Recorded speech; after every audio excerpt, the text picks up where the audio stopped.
ओम नमो भगवते वासुदेवाय। ओम नमो भगवते वासुदेवाय। ओम नमो भगवते वासुदेवाय। ओम नमो भगवते वासुदेवाय। ओम नमो भगवते वासुदेवाय। ओम नमो भगवते वासुदेवाय। नारायणं नमस्कृत्य नरं चैव नरोत्तमं देवीं सरस्वती व्यासं ततो जयमुदीरयेत्। नष्टप्रायेषु अभद्रेषु नित्यं भागवत सेवया भगवती उत्तमा श्लोके भक्तिर्भवति नैष्टिकी। ओम अज्ञानतिमिरान्धस्य ज्ञानाञ्जनशलाकया चक्षुरुन्मीलितं येन तस्मै श्रीगुरुवे नमः। श्रीचैतन्यमनोभीष्टं स्थापितं येन भूतले स्वयं रूपः कदा मह्यं ददाति स्वपदान्तिकं। वन्देऽहं श्रीगुरु श्रीयुतापदकमलं श्रीगुरून् वैष्णवांश्च श्रीरूपं सागरजातं सहगण रघुनाथान्वितं तं सजीवं साद्वैतं सावधूतं परिजनसहितं कृष्णचैतन्यदेवं श्रीराधाकृष्णपादान् सहगण ललिता श्रीविशाखान्वितांश्च। हे कृष्ण करुणा सिन्धु दीनबन्धु जगत्पते गोपेश गोपिका कांता राधा कांत नमोस्तुते। तप्त कांचन गौरांगी राधे वृंदावनेश्वरी वृषभानुसुते देवी प्रणमामि हरिप्रिये। वाञ्छा कल्पतरुभ्यश्च कृपा सिन्धुभ्येव च पतितानां पावनेभ्यो वैष्णवेभ्यो नमो नमः। जय श्री कृष्ण चैतन्य प्रभु नित्यानंदा श्री अद्वैत गदाधर शिवासादि गौर भक्तवृंदा।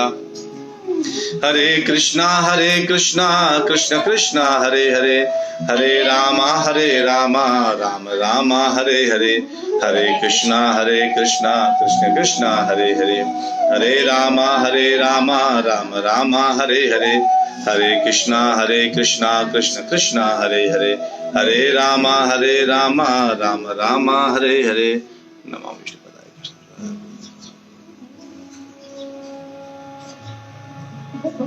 हरे कृष्णा। आप सभी प्यारे प्यारे भक्तों का नित्य भागवत कथा में बहुत बहुत स्वागत है। आज हम दो विषयों में चर्चा करेंगे। पहले तो जो हमारा रेगुलर क्लास है, जैसे भागवतम की जो डेली क्लास, जिसमें एक श्लोक को हम आज लेंगे 2.6.42। और जो दूसरा है दूसरा एक प्रश्न पूछा गया था कि भगवान अच्छे लोगों को क्यों प्रॉब्लम देते हैं, ज्यादा प्रॉब्लम देते हैं। हम इस चीज को जो है आज समझेंगे, भगवान अच्छे लोगों को क्यों प्रॉब्लम देते हैं। और दूसरा क्या है भागवतम। तो ये जो प्रश्न है इसको हम कथा के जस्ट बाद में लेंगे, तो कृपया बने रहिएगा लाइन में।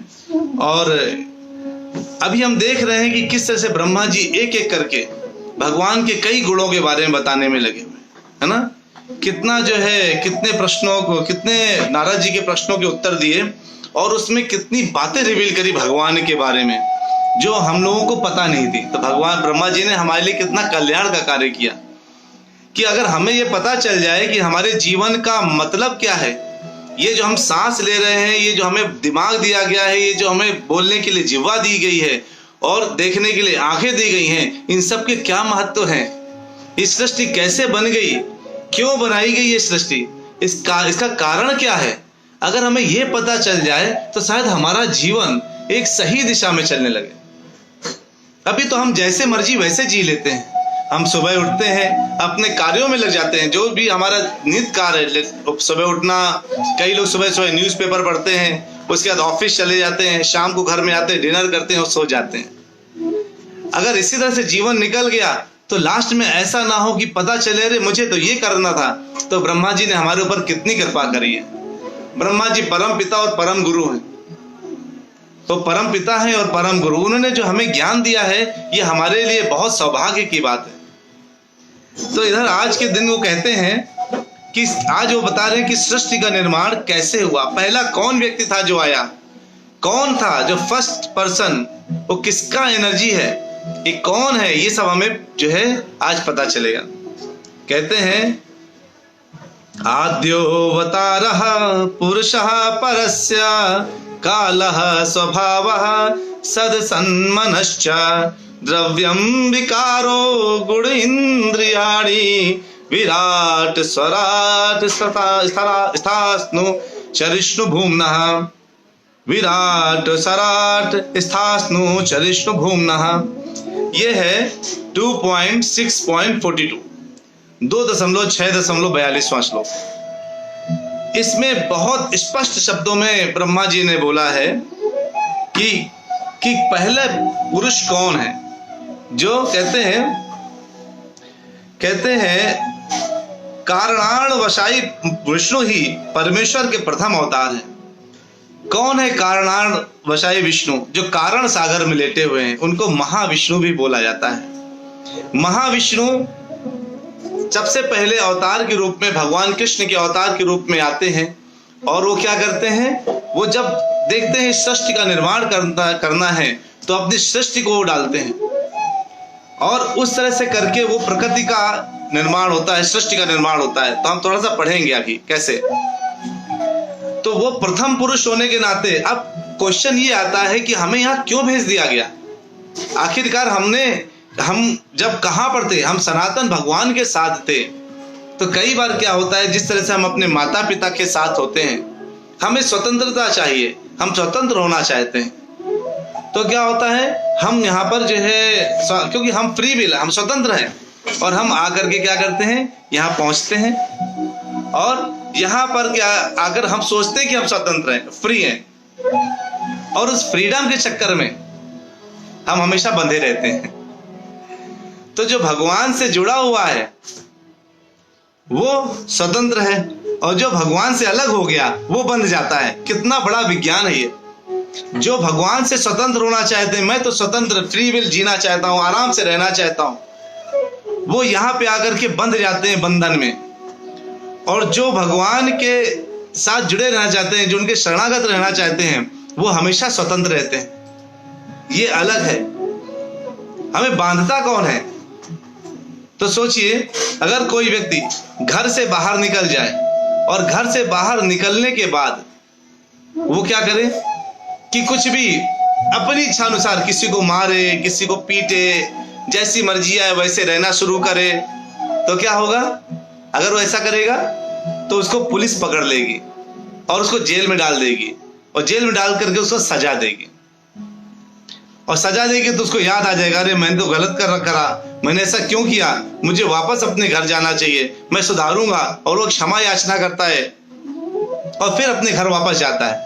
उसी तरह से हम लोग स्वतंत्र होना चाह रहे थे तो भगवान ने कहा ठीक है तुम जाओ, और उसके लिए सृष्टि बनाई कि तुम स्वतंत्र हो जाओ और स्वतंत्र होकर के जो मर्जी आए वो करो, लेकिन मैं तुम्हें गुरु और शास्त्र दूंगा सीखने के लिए, समझने के लिए, ताकि तुम यहाँ रह करके, जैसे कई बार होता है ना, हम साथ रह के नहीं समझ पाते। तो कुछ जीव ऐसे होते हैं जो अलग होना चाहते हैं, स्वतंत्र होना चाहते हैं। जैसे भगवान जी रहे, हम भी भगवान की तरह रहना चाहते हैं। वो अपने आप को ईश्वर मान बैठते हैं। यहाँ पे आप कई देखते हैं, सब लोग कहते हैं अरे सब कुछ मैंने किया है, मैं ही भोगता हूँ, मैं ही नियंता हूँ। आप सोचिए, एक आपसे शरीर आपका नियंत्रण में नहीं है। ये शरीर कभी छोटा सा एक्सीडेंट हो जाए तो इंसान चित्त पड़ जाता है, लकवा मार जाए, किसी को पैरालिसिस हो जाए, हार्ट अटैक आ जाए, ये शरीर कंट्रोल में नहीं है। ये विश्व कंट्रोल में कैसे होगा? किस चीज के नियंता है हम? ये शरीर बचपन से हमारे साथ है और हर दिन परिवर्तित हो रहा है। आप उठा के देखिए अपने बचपन की फोटो, वो शरीर कहाँ गया? कहीं विलुप्त हो गया है वो बचपन के शरीर की फोटो। सोचिए, वो बचपन का शरीर कहीं चला गया है। आज आपको मैच करिए, वो नहीं मिलेगा। इसका मतलब है हम लगातार हर दिन हम मर रहे हैं। एक्चुअली हमारा शरीर हर दिन मर रहा है और हमें पता नहीं चलता, क्योंकि इतना धीरे धीरे हमारा शरीर मरता है, हमें एहसास नहीं होता। और हम सोचते हैं हम तो हमेशा जीवित रहने वाले हैं और उसके हिसाब से ही हम कार्य करते रहते हैं। क्या हम हमेशा जीवित रहेंगे?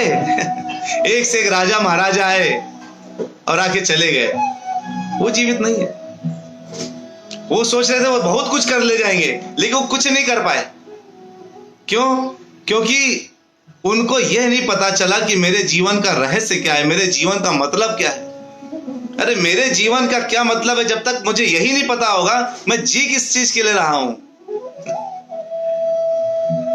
तो इधर कहते हैं ब्रह्मा जी कि महाविष्णु पहले प्रथम अवतार हैं, महाविष्णु प्रथम अवतार हैं और वे सनातन काल, आकाश, कार्य कारण, मन, सभी प्रकार के तत्वों, भौतिक अहंकार, प्रकृति के गुणों, इंद्रियों, भगवान के विराट रूप, गर्भोदशाई विष्णु तथा समस्त चर व अचर जीवों के स्वामी हैं। हमने आज तक केवल एक ही विष्णु सुना। एक विष्णु होते हैं जिनसे रामचंद्र जी आते हैं, एक विष्णु होते हैं जिनसे कृष्ण जी आते हैं, लेकिन शास्त्र क्या बोलता है? 3 विष्णु हैं। इसका मतलब है जो हमने भी देखा वो टीवी का ही देखा, हमें पता है, हमने चूंकि शास्त्रों को समझा नहीं।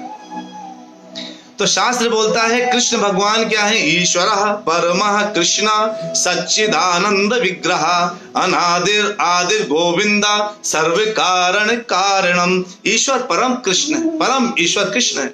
और उन्हीं से पहले क्या आते हैं? महाविष्णु आते हैं, महाविष्णु आते हैं।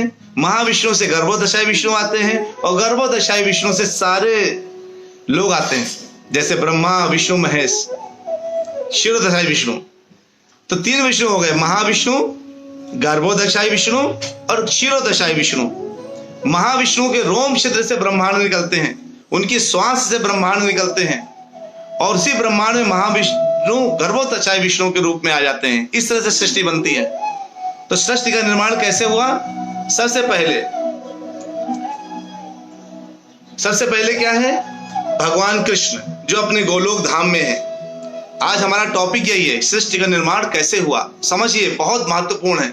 भगवान कृष्ण जो अपने गोलोक में निवासी हैं, वो गोलोक में रहते हैं और वहां पे सबको अपने दर्शन देते हैं और वहीं से सबको प्रफुल्लित करते हैं। जैसा गोलोक है वैसा ही यहाँ का गोलोक वृंदावन है, यहाँ का वृंदावन। जब कभी आप वृंदावन जाएं तो ये सोच के मत जाइए कि एक जगह बस घूमने के स्थान जा रहे हैं। ये सोचिए कि वो जगह भौतिक जगत में नहीं आता, वो अध्यात्म जगत का एक हिस्सा है जो भगवान स्वयं गोलोक यहाँ पे पूरा प्रेजेंट किए हैं, उपस्थित किए हैं। तो हमें, हमारे लिए वृंदावन से बड़ा स्थान कोई नहीं, रमणीय स्थान, क्योंकि वहां भगवान स्वयं रमण किए हैं, वहां स्वयं वो अपनी लीलाएं की हैं। ब्रज भूमि, इससे बड़े भूमि कोई नहीं। तो कहते हैं कि सबसे पहले कृष्ण भगवान के एक्सटेंशन कौन हुए? महाविष्णु।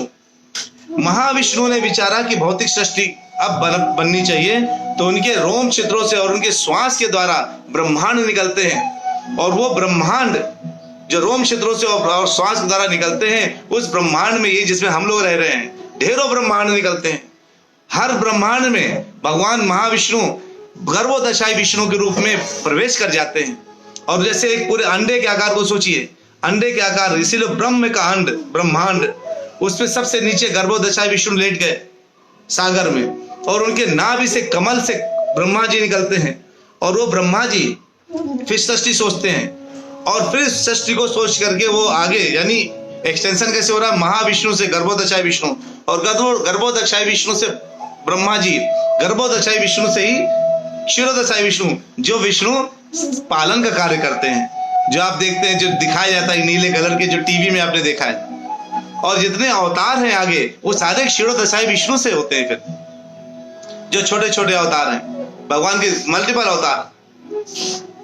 तो सबसे पहले महाविष्णु, गर्भोदशाई विष्णु, क्षीरोदशाई विष्णु, फिर उनसे 3 ब्रह्मा, विष्णु, मतलब कौन से विष्णु? क्षीरोदशाई विष्णु और महेश। ये 3 निकलते हैं और तीनों सृष्टि को फिर एक बनाने का कार्य, एक का पालन का कार्य, एक का विनाश का कार्य। तो तत्व क्या है इसमें? जब सबसे पहले जब महाविष्णु ने ब्रह्मांड का निर्माण किया तो क्या क्या आया? काल आया, आकाश, कारण, फल, मन, स्थूल तथा सूक्ष्म तत्व तथा उनके साथ अंतः क्रियाएं करने वाले गुण, लाइक सतोगुण, रजोगुण और तमोगुण। ये सब एक प्रकार से आए, ये सब आए। और ये जब तत्व आए तो सोचिए हमारा निर्माण इन्हीं से है। हम 3 गुणों के अंदर में रहते हैं, हम काल के चक्कर में फंसे हुए हैं। काल नियमित हमें बांधे हुए अपने साथ, नियमित। एक सेकंड भी आप अपने हिसाब, हम सोचते ही हम कर रहे हैं, लेकिन एक्चुअली हम नहीं कर रहे हैं। हम तो कठपुतली हैं, ये प्रकृति के 3 गुण हमसे करवा रहे हैं। वो हमें लगातार अपनी उंगलियों से नचा रहे हैं। हम जो कुछ कर रहे हैं हम क्योंकि बंधे हैं, हमको दिखने, हम कोई रस्सी से नहीं बंधे, हम इन कर्म फलों से बंधे हुए हैं। तो ये पूरा सृष्टि का एक पूरा निर्माण का चक्र है। ब्रह्म संहिता में ब्रह्मा जी बोलते हैं अध्याय 5 के 48वें श्लोक में, जस्यैकानिश्वसित काल मथावलंब्या जीवन्ति लोम विलजा जगदंड नाथा विष्णुर्महान् स यस्य कला विशेषो गोविंदमादि पुरुषम तमहम भजामि। कहते हैं भगवान ब्रह्मा जी कि जितना ये अनंत ब्रह्मांड है, जितना भी ये फैला हुआ विस्तृत ब्रह्मांड है, ये सारा ब्रह्मांड महाविष्णु जो कि कारण सागर में लेटे हैं, इसलिए उनको कारणाणवशायी विष्णु भी बोलते हैं। वो उनके विष्णु के श्वास जो निकलती है, जैसे एक सांस हम छोड़ते हैं और लेते हैं, तो एक सांस छोड़ने और लेने की अवधि के बराबर पूरे ब्रह्मांड की उम्र है। सोचिए, महाविष्णु एक सांस छोड़ते हैं, उससे ब्रह्मा जी के 100 वर्ष और ब्रह्मा जी के एक दिन 1000 चतुर्युग के बराबर है। ये हमारे लिए समझ पाना बहुत मुश्किल है। ऐसा कैसे? ब्रह्मा जी का एक दिन 1000 चतुर्युग, सतो युग, सतो त्रेता युग, द्वापर युग, कलयुग, सतयुग, चार युग है ना, ये चारों युग 1000 टाइम राउंड लगा दे तो ब्रह्मा जी का एक दिन है। ऐसे ब्रह्मा जी का एक महीना, ऐसे एक साल, ऐसे 100 साल ब्रह्मा जी जीवित रहते हैं। कितने उसमें मनवंतर निकल जाते हैं। किसी दिन मैं बताऊंगा अच्छे से कि मनवंतर क्या है, कैसे दिन होता है, कैसे ब्रह्मा जी के 100 वर्ष निकलते हैं, कौन कौन इस समय कौन सा मनवंतर चल रहा है। ये सब बहुत बहुत गहराई है शास्त्रों में, जो हमें किसी किताबों में नहीं मिलेगी, हमारे शास्त्रों में मिलेगी। और लोग क्या कहते हैं, अरे शास्त्रों में तो कुछ भी लिख के दे दिया गया है। शास्त्रों को झूठ मानते हैं और आजकल मूवी देख के रोते हैं बैठ करके, जिसमें साफ साफ लिखा होता है, मूवी की पिक्चर आप देखने जाते हैं उससे पहले लिखा होता है सब कुछ काल्पनिक है, जितने कैरेक्टर हैं सारे काल्पनिक कैरेक्टर हैं, ऐसे लिख के जाता है मूवी में। और हम जब मूवी देखते हैं तो हम अपने आप को उसमें इन्वॉल्व मानते हैं। वो हंसाते तो हम हंसते हैं, वो रुलाते तो हम रो लेते हैं, हम उसको सच मान लेते हैं। यही माया, यही भ्रम है, इसी कलयुग का यही भ्रम है, यही माया है। हम सच को झूठ और झूठ को सच मान रहे हैं। हम भगवान जो परम सत्य हैं उनको झूठ मान लेते हैं, अरे कोई भगवान नहीं है, हम उनको झूठ मान लेते हैं। और जो हमारे सामने दिख रहा है, जो नष्ट होने वाला है, उसको हम सच मानते हैं। ये कलयुग का प्रभाव है। और इस प्रभाव से बचने के लिए कली जब आया तो परीक्षित महाराज ने पूछा, रे कली तू आ रहा है, मैं तेरी हत्या कर दूंगा, मैं तुझको अपने सामने नहीं आने दूंगा, क्योंकि मुझे पता है कि एक बार तू आ गया तो सब कुछ विनष्ट हो जाएगा। तो कली कहता है, मुझ में बहुत दोष होंगे, लेकिन एक ऐसा गुण है जो स्वर्ग को भी प्राप्त नहीं है, स्वर्ग के लोगों को भी प्राप्त नहीं है। अगर मैं एक बार मेरे इस कलयुग के समय पे अगर कोई मेरे भगवान का नाम एक बार ले लेगा तो उसको इतना पुण्य मिल जाएगा जितना वो अपने पूरे जीवन में पाप नहीं कर सकता। एक बार कोई अपने दिल से नाम लेके देखे, ये है कलयुग का प्रभाव। कितना अच्छा प्रभाव, देखिए कलयुग में 100 चीजें पूरी हो सकती हैं, एक कितनी बढ़िया चीज है। इसलिए परीक्षित ने महाराज ने कलयुग को नहीं मारा था, कभी मैं वो भी बताऊंगा आपको। तो कहते हैं कि अगर अब हमें पता चला सृष्टि कैसे निर्माण हुआ, कैसे, ये बहुत छोटा हिस्सा बताया मैंने आपको। सृष्टि का निर्माण बहुत बड़ा कथा है। इस सृष्टि के निर्माण में मैंने पूरे 10 दिन की कथा करी थी। कभी हम एक बार कथा करेंगे, पूरे सृष्टि के निर्माण को बहुत गहराई से समझेंगे। 10 डेज की कभी कथा करेंगे सृष्टि के निर्माण की। तो आज जो प्रश्न था कि भगवान अच्छे लोगों को क्यों प्रॉब्लम में डालते हैं, कहते हैं भगवान अच्छे लोगों को प्रॉब्लम डालते हैं। इस प्रश्न का उत्तर हम समझेंगे। अच्छा चलिए, अब हम थोड़ा सा आप लोगों से पूछेंगे समस्याएं क्या है, प्रॉब्लम क्या है, प्रॉब्लम क्या होती है। यानी जो हमें दुख मिला वही प्रॉब्लम है क्या? जो हमें दुख आया क्या ये प्रॉब्लम है? और सुख आया वो उससे भी बड़ी प्रॉब्लम है। आपको अभी मेरे ऊपर आप गुस्सा होंगे। दुख आया तो प्रॉब्लम है, सुख आया तो उससे बड़ी प्रॉब्लम है। कहेंगे अरे प्रभु जी, आज पहली बार जिंदगी में किसी ने बताया कि सुख में भी प्रॉब्लम है। सच में सुख में प्रॉब्लम है। क्योंकि जब आपको दुख आता है ना तो आप सब कुछ छोड़ करके भगवान की शरण जाते हैं, और जब सुख आता है ना तो भगवान को छोड़ के अपनी शरण में आ जाते हैं, और स्वयं को सुख प्रदान के लिए सारी इंद्रिय भोगों के लिए सारी व्यवस्थाएं जोड़ने लगते हैं, और इतने कर्म बंधन में बंध जाते हैं कि उससे निकलना कई चक्कर, जीवन मरण के चक्कर में फंसे रहते हैं। तो अगर दुख है तो आप सुखी हैं, और सुख है तो आप दुखी हैं। मैं आपको सही बताता हूं। कहते हैं अच्छा, तो मैं आपको कुछ रेफरेंसेस देता हूं जिससे आपको आइडिया लगेगा। तो हम अध्याय, तो पहले मैं सोचता हूं कि हम भोगते क्या है, आखिर कौन से कर्म के फलों को हम भोग रहे हैं, आखिर मैं ही क्यों। कई लोग बोलते हैं हे भगवान मैं इतना दुखी हूं, मैं ही क्यों, आपने दुख देने के लिए केवल मुझे को क्यों सिलेक्ट किया है, मैंने ऐसा क्या किया, मैंने सबका भला किया इस जीवन में। भगवान क्या कहते हैं, कहते हैं 18.12 श्लोक में 18 भगवद गीता के 18 चैप्टर के 12 में कहते हैं, हाँ बेटा तुमने इस जन्म में अच्छे कर्म किए हैं, मैं मानता हूं, लेकिन प्रॉब्लम क्या है कि अनिष्टम इष्टम मिश्रम च त्रिविधम कर्मणः फलम भवत्य त्यागिनाम प्रेत्या न तो सन्यासिनाम क्वचित। कहते हैं कि तुमने पिछले जन्म में जो कार्य किया उसका जो कर्म फल है वो तुम्हें मृत्यु के बाद इस जन्म में मिला। तो इस जन्म में तुमने जो पिछले जन्म में जो कर्म किया था उसकी वजह से तुम्हें जो फल मिला है वो इस जन्म में मिल रहा है, और इस जन्म में जो तुम कर्म कर रहे हो कहते हैं कि त्रिविधा कर्मणः फलम, और कहते हैं भवत्य त्यागिनाम, है ना, कहते हैं प्रेत्या, यानी प्रेत्या मतलब मरने के बाद। तो जो आप कर्म इस जन्म में कर रहे हैं वो अगले जन्म में भोगेंगे। तो कई लोग कहते हैं अगला जन्म तो मैंने देखा नहीं, अच्छे से कर लेते, भोग लेते हैं, कौन बार बार जन्म मिलने वाला है, हम तो बहुत अच्छे से भोगेंगे। तो भोगेंगे तो अगले जन्म में कहेंगे हे भगवान मैं ही क्यों। तो भगवान आपको इस दुख से बाहर निकालना चाहते हैं, और इसीलिए साफ साफ कुछ चीजें उन्होंने बोली है जो मैं आपको बताना चाहता हूं।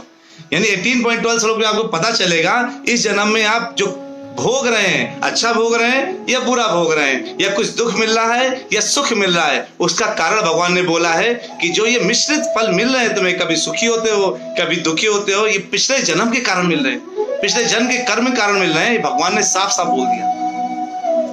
अब 2.14 श्लोक में आप एक बार देखिए, अगर किसी का हाथ भगवद गीता है तो साफ साफ आपको दिखेगा। कहते हैं लेकिन जो तुम्हें सुख और दुख मिल रहा है इसलिए तुम सुख और दुख में अटक के मत रह जाओ कि सुख मिला तो सहन नहीं कर पाए और दुख मिला तो सहन नहीं कर पाए। क्यों? मात्रा स्पर्शास्तु कौन्तेया शीतोष्ण सुख दुखदा आगम अपायिना अनित्यम तत तितिक्षस्व भारता। कहते हैं हे अर्जुन, ये जो सुख और दुख है मात्रा स्पर्शास्त बहुत क्षणिक समय के लिए आता है, मात्रा स्पर्शास्त बहुत थोड़े समय के लिए। कौन्तेया शीतोष्ण सुख दुखदा, जैसे शीत और उष्ण यानी सर्दी और गर्मी आती जाती है ना, अभी सर्दी आई और गर्मी चली गई, उससे फिर गर्मी आती है और सर्दी चली जाती है। तो जैसे ये आते जाते रहते हैं वैसे सुख और दुख आते जाते रहते हैं। ना ही तुम्हें सुख से विचलित होना चाहिए, ना ही तुम्हें दुख से विचलित होना चाहिए।